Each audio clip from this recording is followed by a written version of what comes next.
Hey, what's up YouTube? Thanks for checking out my video review for Kotobukiya Bishoujo Miss Marvel. I want to just say that I apologize for the quality of my videos. This is... I probably don't need to apologize. You know what? As a matter of fact, I take that back. I don't apologize. You can suck it. No. This is something I do in my spare time, just for fun. And if I help people make a decision about what statues or figures they should purchase, then that's kind of a bonus, but it's not really my main aim of this, to be honest. But if it helps you, great. Anywho, this is yet another Kotobukiya release, and they seem to be coming pretty quick now. They're announcing them more and more, and they're coming out pretty steadily, which is great. Let me take a look at the box here. I apologize I can't get all of this in one shot. It's kind of a part of a condition of my limited setup here. But here's the illustration on the side of the box. Huge box too. This one is, I guess it's maybe about the size of the Catwoman box, but they're getting pretty big. So yeah, there's the illustration. I do, as usual, like the illustration more than I like the figure itself, as far as aesthetics go. I mean, Shinya Yamashita, I don't know if there is a better sculptor that they could be getting. I don't know the sculptor's name off the top of my head, but in my opinion, has yet to really been done justice. But very good nonetheless. If it wasn't, I wouldn't even consider buying it. But this one I wanted to get pretty much immediately. As soon as I found out about it, I knew this is one I was going to want to pick up. Jean Grey will probably be my next. I'm a sucker for that 90s Jim Lee get-up. But, anywho, there's the box. Big old fat box. Now, Miss Marvel is the biggest of the Bishoujo figures that I've seen in person. It's hard to... I didn't really appreciate how big she was until I seen it in the store, in her inside the package. She is kind of huge. And I think she's probably 1/6 scale. Certainly seems like it. I don't know. She doesn't seem exactly 1/6, but pretty darn close if she's not. Anyway, pretty accurate to the illustration, but there seems to be some kind of, I don't know. There's like a gap between what you see in the illustration. There's like kind of like an attitude almost that she has that just isn't represented in the actual figure itself at all. And it's kind of some subtleties. And I know it's nitpicky, but that's the kind of stuff that kind of matters to me when it comes to these figures.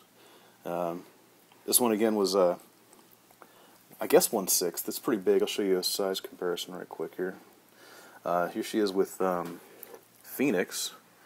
I figure a lot of people probably have Phoenix if they have these at all. And Phoenix is one of the original 1/8 scale figures.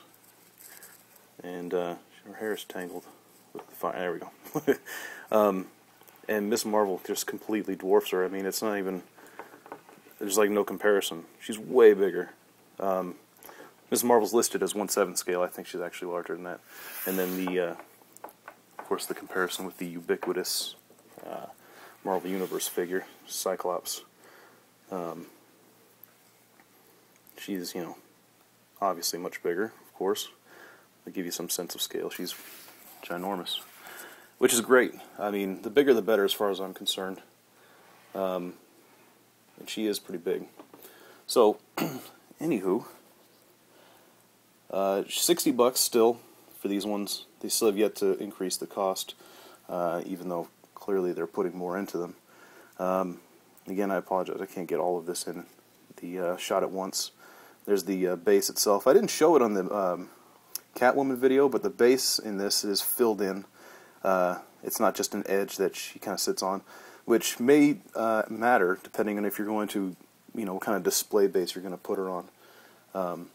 I have like these little rotating display bases, and the bases for them themselves are not very big, so Catwoman's platform that she stands on would have been perfect for those, but it's not filled in. They're hollow, and they got like screws coming through it, and it kind of blows the whole deal.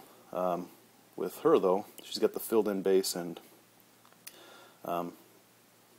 that's good. Add some stability to it. So the paint and everything else about this figure seems top-notch. I can't, there's nothing at all I can complain about. I guess, actually, you know what? Scratch that. I'm going to complain about something. Her eyes. Nothing wrong with them. They're painted fine, but they don't seem to have any kind of focal point. Like, and this is another nitpicky thing, and I admit that it is, but, and I think this is, like, you can't really pinpoint where exactly she's looking. It never really looks like she's looking at you. She's always looking off somewhere, and I don't really get it. I think it's because of the size. I think the scale of it, their eyes are so big that it's harder to get that pinpoint down.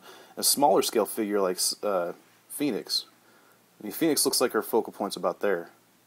Maybe even there a little bit. But her eyes are pretty small, and I don't know if that has... I'm thinking that's it. Anyway, another, like I said, nitpicky thing, but whatever. So, something that I've noticed. Whereas in the illustration, it actually is there. It's pretty obvious where the focal point is, actually. Oh, dear. Anyway, there's that. One other thing, too, is that she comes with these little, I don't know, power effect things flying off her hands. They are removable. They're kind of molded to a point where, there we go, they're really hard to put back together. And they don't snap together or anything. They kind of are molded to her hand, so they both, each side sticks to each side of her hand that they're on. They don't really stick together. So it kind of makes putting them on a little bit of a bitch, but it's just because it's not obvious when you look at them how they're supposed to go together. If you kind of hold them together, then it's all right. But if you drop them or you set them down, it's kind of like I don't know. They're kind of tricky to get back on there. See, I was holding them exactly how I took them off, and they still won't go on quite right. Anyway, I'll fidget with that later. Might as well take them off so you see what she looks like without them. So they're kind of made of pliable plastic, kind of rubbery, which is good. They feel pretty sturdy. They're not going to break anytime soon. You have to worry about snapping them off or anything like that. And one other thing that surprised me, and this will probably be the last point I make, is her sash around her waist. And I don't think it's going to convey well in this video either, but it's like this really metallic red. And the way it's sculpted and painted, it really makes it look like it's actual like silk or something when you see it in real life. Like I said, I don't think it really conveys well in here. But if you get a chance to look at this close up for yourself, you'll see what I'm talking about. It's pretty nice. It's very striking. It surprised me when I seen it. A couple of little things are under her arms, and again, I don't think this is going to convey well in the video either, but they've painted it in a little bit. In the light, it works really well. Like the way I have it lit now, it looks well, but when it's a little bit darker, when light sources aren't as obvious, the paint is a little more obvious. So she looks like she's got like dark armpits, which is kind of weird. If you keep her in like a lighted case or in a well-lit area, it's going to end up looking really good. If not, if she's just going to be on a shelf somewhere or something, it might strike you as a little bit weird. It did for me. Not a big complaint, though. She does have this kind of translucent hair that's painted, less painted towards the ends, so they're more translucent. That's a cool effect. And also, I didn't notice this at first, but she has ears. They're molded in there. They're not easy to see, but they're there. And I guess that's about it. That's all I got to say about her. I really like her. I think she is easily my favorite of the Bishoujo figures. I'm glad I got her. Well worth $60 if any of them are. And I recommend it. Surprise, surprise. I tend to recommend almost everything I buy because that's why I buy it. But I'm thinking about doing some reviews of shit that I have that I just don't like.